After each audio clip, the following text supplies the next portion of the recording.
Hello friends, welcome to learn services. This is Ram Soni.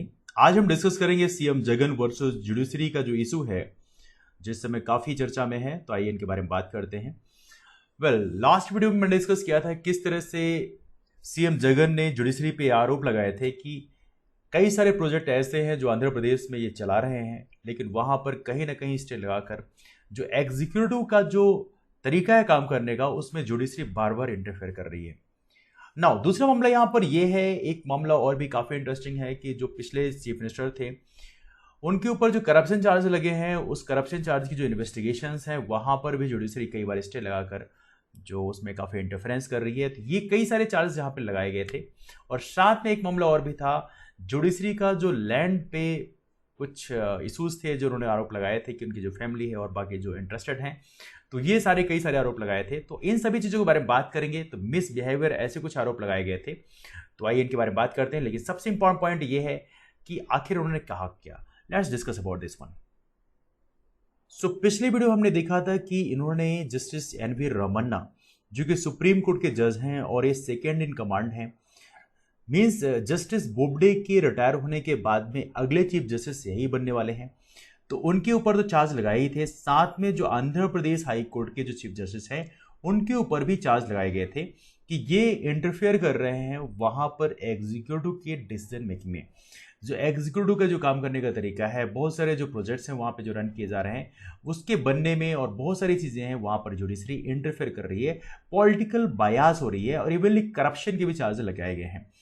देखा जाए तो यहाँ पे जो प्रेजेंट कंडीशंस हैं वो काफी इंटरेस्टिंग हो रहे हैं, क्योंकि इवनली चंद्रबाबू नायडू के ऊपर जो चार्ज लगाए गए हैं, इवनली वहां पर जो करप्शन चार्ज हैं, उनकी इंक्वायरीज जो है ऐसे चार्ज लगाए गए हैं कि वहां पे जो चीफ जस्टिस हैं आंध्रा के श्री जितेंद्र कुमार माहेश्वरी, वो यहाँ पर काफी इंटरफेयर कर रहे हैं। तो ये भी एक मामला है जो काफी इस समय चर्चा में है। यहाँ पे जो पॉइंट्स हैं वो ये है कि जुडिशरी के जो काम करने का तरीका है, क्या वो बिल्कुल फेयर है।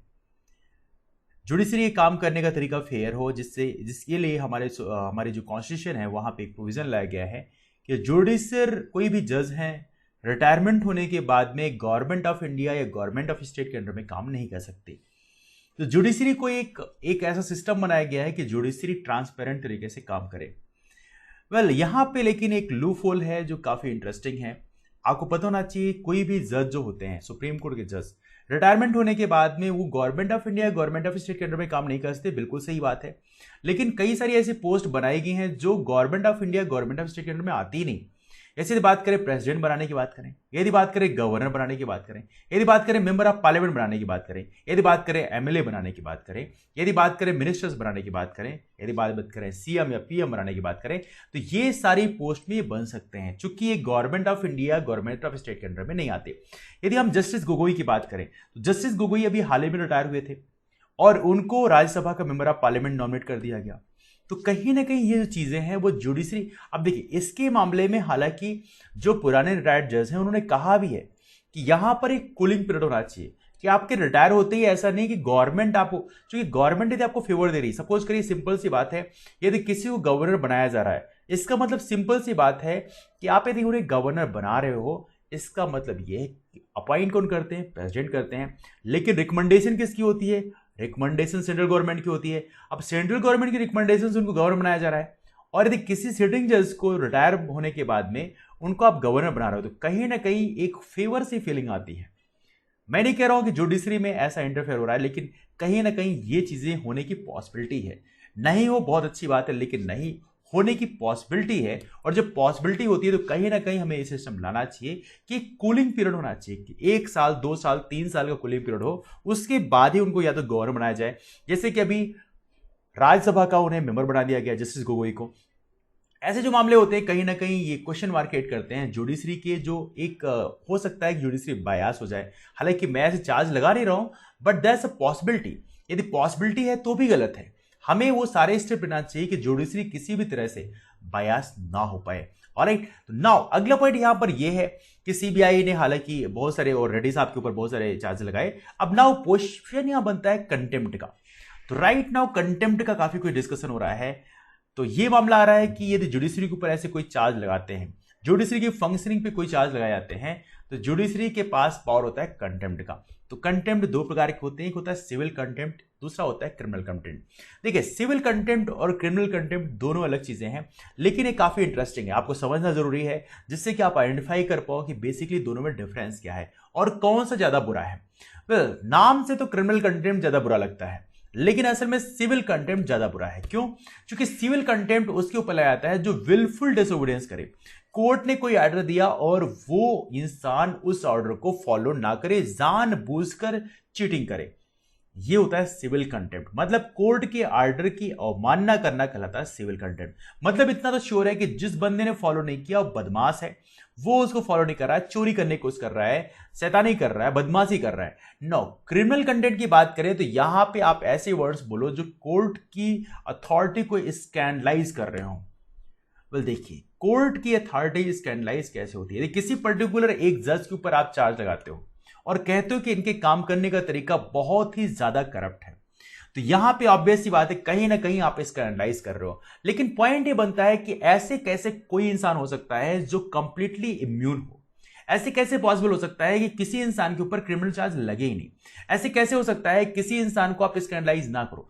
हो सकता है मुझे उन पे शक है और मैंने उनके ऊपर चार्ज लगाया। तो क्रिमिनल कंटेम्प्ट का मामला जो है ये काफी इंटरेस्टिंग है, क्योंकि बहुत सारे एक्सपर्ट्स ने ऐसे बोला है कि जो क्रिमिनल कंटेम्प्ट है यहां पर जुडिशरी के हाथ की बात है कि उन्हें प्रूफ करने की जरूरत है कि नहीं नहीं उन्होंने कुछ गलत नहीं किया है। बट इसका मतलब ये बजाय नहीं है कि आप कंटेम्प्ट उनके ऊपर लगा दो, पहले आप प्रूफ करो कि आपने गलत नहीं किया। नाउ यहां पे इंटरेस्टिंग मामला आता है, तो आइए देखते हैं बेसिकली यहां पर जुडिशरी क्या एक्शन लेती है। यदि कंटेम्प्ट का केस लगाते हैं तो काफी इंटरेस्टिंग मामला होगा।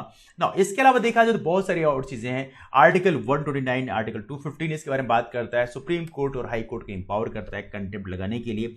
Section 10 of the contempt of court act 1971 भी डिफाइन करता है इसके बारे में। तो बहुत सारी चीजें, इन चीजों के बारे में बात की गई है, but this is the one of the most important thing. Now contempt का पनिशमेंट क्या है? वेल एज सच पनिशमेंट इतना बड़ा है नहीं। पनिशमेंट यूजुअली 6 महीने का या तो इंप्रिजनमेंट हो जाएगा, या तो 2000 रुपए फाइन हो जाएगी, या तो दोनों लग जाएगी। तो कंटेम्प्ट का एज सच पनिशमेंट इतना बड़ा है नहीं। लेकिन देखा जाए अभी हाल ही में एक कंटेम्प्ट का केस, भूषण साहब का केस था, तो बेसिकली देखा जाए तो उनके ऊपर कंटेम्प्ट लगाया गया, लेकिन फाइनली 1 रुपए देकर उनको माफ कर दिया गया। Now the point is that thing, contempt यदि ऐसे लगाया जाएगा तो जुडिशरी की जो अथॉरिटी है उसमें एक क्वेश्चन मार्क लग सकता है। क्यों? क्योंकि क्या होता है, आप किसी को फोर्स नहीं कर सकते अपना ऑर्डर मनवाने के लिए। लोगों का विश्वास होना चाहिए, you have to earn the trust. और ट्रस्ट में क्या होता है, कई बार ऐसा होता है, हो सकता है कुछ वहां पे इरेगुलरिटीज हो सकता है किसी हाई कोर्ट में कोई इरेगुलरिटी चल रही हो सकता है सुप्रीम कोर्ट में कोई इरेगुलरिटी चल रही हो। तो लोगों के पास ये पावर होना चाहिए कि दे शुड ऑब्जेक्ट इट। ये तो कोई इरेगुलरिटी मैं देख रहा हूं, मैं अपनी आंखों सामने देख रहा हूं कि ये इरेगुलरिटी यहां पर हो रही है और मैं बोल नहीं सकता, तो ये तो बात वही हो गई कि यहां पे एक ऐसा सिस्टम है जहां पे अथॉरिटेटिव, मतलब कहने का मतलब तानाशाही चल रही है। हालांकि मैं जुडिशरी के मैं कोई इंटरफेयर नहीं कर रहा हूं, but I am saying this one thing. आप खुद सोचिए, यदि किसी जगह कोई काम चल रहा है और वहां पे कोई क्वेश्चन नहीं कर सकता अथॉरिटी पे, तो ये क्या है? ये तो तानाशाही का सिस्टम है। तो हमें इस चीज को समझना चाहिए कि क्या हम ऐसा तानाशाही देश चाहते हैं, या हम एक ऐसा देश चाहते हैं जहां पे हर कोई, जिसको भी कहा जाए कि आपने गलती किया और आप गलत नहीं हो, आप मानते हो कि आप गलत नहीं हो, तो आपके हाथ में पाला आता है कि आप जस्टिफाई करो कि यू आर नॉट रॉन्ग। लेकिन आप कंटेम्प्ट लगाते हो कि नहीं नहीं आप मुझे बोल ही नहीं सकते हो, तो ये मामला फिर क्वेश्चन मार्क होता है। Anyway, lot of things are there. यहां बहुत सारी चीजें बोली गई हैं कि 1991 में सुप्रीम कोर्ट ने रूल आउट किया कि पावर टू पनिश कंटेम्प्ट, इसमें ऐसा नहीं कि वो अपने लिए, मतलब not only for itself, but high court में या सबऑर्डिनेट कोर्ट्स में यदि कुछ होता है तो वहां भी उसके लिए वो कंटेम्प्ट लगा सकते हैं। Lot of things are there. तो ये रहा कंटेम्प्ट के बारे में छोटी सी इंफॉर्मेशन। वेल, अमेरिकन कोर्ट की बात करें तो वहां पे एज लॉ ऑफ कंटेम्प्ट जो है, जज के मामले में या कोई लीगल मैटर में यदि आप कमेंट करते हैं तो वहां पे कंटेम्प्ट की प्रोसीडिंग अब नहीं होती। तो अमेरिका की जो बेस्ट प्रैक्टिसेस को यदि आप अडॉप्ट करते हो तो ये भी प्रैक्टिस आपको अडॉप्ट करना चाहिए। We must learn that thing from the America also, ठीक है। अब ये तो मामला हो गया कंटेम्प्ट का। नाउ दूसरा मामला होता है इन हाउस इंक्वायरी।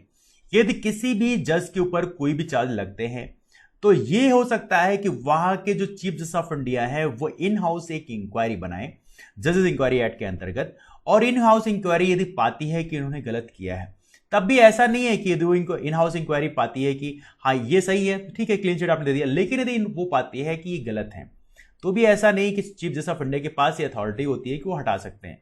आपको पता होना चाहिए चीफ जस्टिस ऑफ इंडिया के पास पावर नहीं होता कि सुप्रीम कोर्ट जज को हटा लें। तो इसके लिए मामला क्या होता है, वो पार्लियामेंट से कह सकते हैं, गवर्नमेंट से कह सकते हैं कि आप इनको हटाने की प्रोसीडिंग स्टार्ट करिए। हालांकि ऐसा जरूरी नहीं कि आप इन हाउस इंक्वायरी वहां बैठाएं तभी उसके बाद प्रोसीडिंग स्टार्ट करें। पार्लियामेंट अपने आप से ये प्रोसेस इनिशिएट कर सकता है, लेकिन कंडीशन थोड़ा डिफिकल्ट है। यदि आप पार्लियामेंट में लोकसभा इनिशिएट करना चाहते हैं तो वहां पे 100 मेंबर की साइन होनी चाहिए। यदि राज्यसभा इनिशिएट करना चाहते हैं तो वहां पे 50 मेंबर की साइन होनी चाहिए। लेकिन कमाल की बात यह है कि इतने साइन होने के बावजूद भी लोकसभा के अध्यक्ष या राज्यसभा के जो स्पीकर चेयरमैन होते हैं, मतलब वाइस प्रेसिडेंट होते हैं, उनके हाथ में ये होता है कि वो इसको रिजेक्ट भी कर सकते हैं। मान लीजिए तो वो एक्सेप्ट कर लेते हैं, तब वो बनाएंगे एक इंक्वायरी कमेटी। वो इंक्वायरी कमेटी बैठेगी, वो स्टडी करेगी और वो उसे बोलते हैं सुप्रीम कोर्ट जज कमेटी। इस कमेटी में चीफ जस्टिस ऑफ एक हाई कोर्ट होते हैं, किसी भी राज्य के चीफ जस्टिस, किसी भी राज्य के हाई कोर्ट के चीफ जस्टिस होते हैं, सुप्रीम कोर्ट जज होते हैं और एक डिस्टिंग्विश्ड जूरिस्ट होते हैं। ये 3 मेंबर की जो कमेटी है वो रिकमेंड करती है कि इन्होंने गलत किया है, इनके ऊपर ये चार्ज लगे हैं जो वो सही हैं, तब जाके हाउस फाइनली इस प्रोसेस को इनिशिएट करेगा। तब दोनों सदन, चाहे लोकसभा हो चाहे राज्यसभा हो, दोनों जगह सेपरेटली प्रोसेस इनिशिएट किया जाएगा और दोनों सदन जो है 2/3 बहुमत से, मतलब स्पेशल मेजोरिटी से इसको पास करेंगे और फाइनली इनको हटा दिया जाएगा। तो ये है रिमूवल प्रोसेस। नाउ कॉन्स्टिट्यूशन की बात करें तो यहां पे जो सेफ गार्ड दिए गए हैं, तो वहां पे आर्टिकल 121 में लिखा है कोई भी डिस्कशन नहीं होगा जज के किसी भी कंडक्ट के बारे में, सुप्रीम कोर्ट या हाई कोर्ट के बारे में किसी भी हमारे पार्लियामेंट में कोई भी डिस्कशन नहीं होगा। इसी तरह आर्टिकल 122 सेफ गार्ड देता है हमारी पार्लियामेंट को कि पार्लियामेंट की किसी प्रोसीडिंग में कोर्ट में कोई भी इंक्वायरी नहीं बिठाई जाएगी। आर्टिकल 211 ऐसे ही जो राज्यों की विधानसभाएं, स्टेट लेजिस्लेचर, उनको देता है।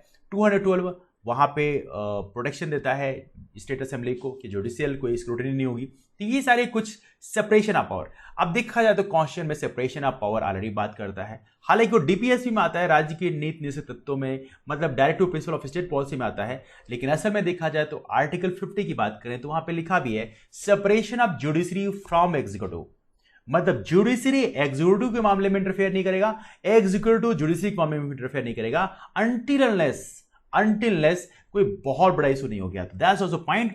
तो ये हमारी जुडिशरी को भी समझना पड़ेगा कि जो प्रोजेक्ट्स चल रहे हैं या कोई करप्शन चल रहा है तो वहां पे उसको बार बार पेंडिंग ना करें। This is a very very important one. आप एक साल, 2 साल, 3 साल पेंडिंग में डाल दोगे तो गवर्नमेंट काम कैसे करेगी, how to government will function. तो कहीं ना कहीं ये बड़े इशू हैं, तो ये चीजें कहीं ना कहीं रिजॉल्व करने की जरूरत है। तो this is what we have discuss about this one. एक ब्रीफ कॉन्स्टिट्यूशनल जो ओवरव्यू है वो हमने डिस्कस किया, क्या क्या पॉसिबिलिटीज है वो हमने डिस्कस किया। तो आपने ओपिनियन जरूर नीचे शेयर करें, let me know about that thing कि आपको क्या लगता है कि हमारे जज का जो फंक्शन है वो कैसे होना चाहिए। आपको क्या लगता है कि हमारी एग्जीक्यूटिव को कैसे फंक्शन करना चाहिए। आपको क्या लगता है कि देश में जो सिस्टम चल रहा है वो कितना फेयर है। तो प्लीज कमेंट बिलो, अपने ओपिनियन जरूर शेयर करें और दोस्तों को भी शेयर करें इस वीडियो को, जिससे वो भी अपने ओपिनियन यहां पे शेयर करें कि let's know what should be the reality. तो फिलहाल डिस्कशन यहीं से वाइंड अप करेंगे। वीडियो पसंद आया तो वीडियो लाइक जरूर करेगा। चैनल को यदि आपने अब तक सब्सक्राइब नहीं किया then do subscribe the channel. मिलते हैं फिर, bye bye, take care, thank you.